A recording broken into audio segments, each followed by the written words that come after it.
Hello students, তোমরা যারা সাস্টের জন্য প্রিপারেশন নিচ্ছ, তোমাদের আর হাতে ৩ দিন আছে। তো এই ৩ দিনে তোমাদের আসলে কোন বিষয়গুলো ভালোভাবে দেখা উচিত এবং সাস্টের প্রশ্ন নিয়ে তোমাদের যে ঘাবড়ানোর ব্যাপারটা, এই বিষয়গুলো নিয়েই কিছু ইনফরমেশন দেওয়ার চেষ্টা করব এখানে। ১ম এ আসো প্রিপারেশনের ব্যাপারটা নিয়ে কথা বলা যাক।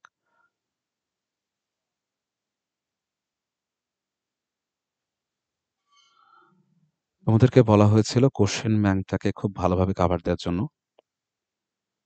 সাস্টেরটা।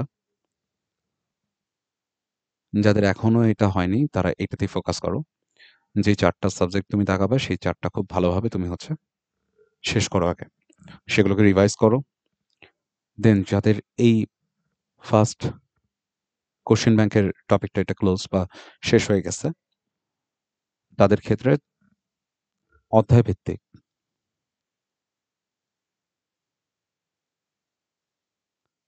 অধ্যায়ভিত্তিক কনসেপ্টগুলো তোমরা একটু ফোকাস করবা।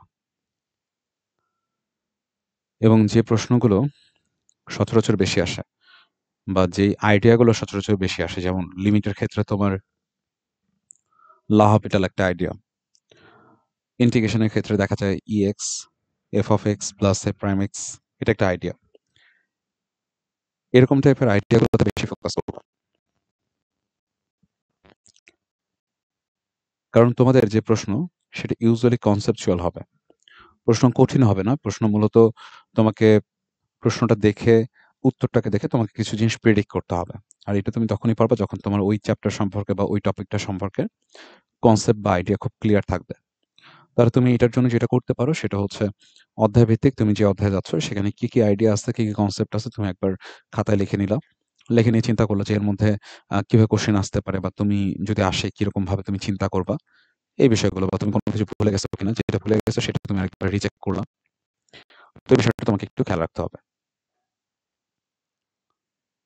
তো এই ২ টা জিনিসই আমি তোমাকে সাজেস্ট করব। আর দ্বিতীয় যে জিনিসটা সেটা হচ্ছে তোমার কোশ্চেন নিয়ে।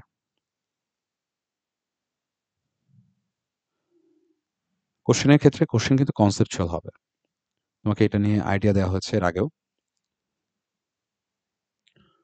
কনসেপচুয়াল কোশ্চেনে তোমাকে প্রশ্ন খুব ভালোভাবে পড়তে হবে। প্রশ্ন পড়ার পর সেই প্রশ্নের সিকোয়েন্স বুঝতে হবে। প্রশ্নে যদি সিকোয়েন্স না থাকে, প্রশ্নটা যদি ক্রিটিক্যাল হয়, তাহলে আইডিয়া দিয়ে চিন্তা করতে হবে যে এটা নিশ্চয়ই কোনো সহজ আইডিয়াতে পড়বে। হয় সিকোয়েন্সে সাজায় তুমি সেটাকে কভার করবা, নাহলে ক্রিটিক্যাল হলে সেটাকে আইডিয়া দিয়ে সলভ করবা। এটা অ্যাকচুয়ালি তোমাদের সাথে যদি কোশ্চেন ব্যাংক নিয়ে বসা যেত, এটা আরো বেটার একটা আন্ডারস্ট্যান্ডিং তোমাদেরকে দেওয়া যেত। বাট আপাতত এই ২ টা ভাবে তুমি কোশ্চেনটাকে সলভ করবা। দ্বিতীয়ত,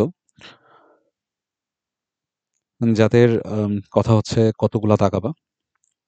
আসলে তোমার এক্সামের ক্ষেত্রে কতগুলা দাগার কোনো লিমিট নাই। তুমি যতগুলা পারবা যতগুলো তুমি শিওর পারতেছো। কিছু প্রশ্নের উত্তর নাও থাকতে পারে, ব্লাঙ্ক থাকতে পারে। তোমার যদি কনফার্ম থাকো ব্লাঙ্ক, তাহলে দাগানোর কোনো দরকার নেই। যত পারবা নেগেটিভ কম করবা। নেগেটিভ যত বেশি করবা তত সিরিয়াল পিছনে যাবে। এই বিষয়গুলো খেয়াল রাখবা। আশা করি তোমাদের সাস্টের পরীক্ষা যথেষ্ট ভালো হবে।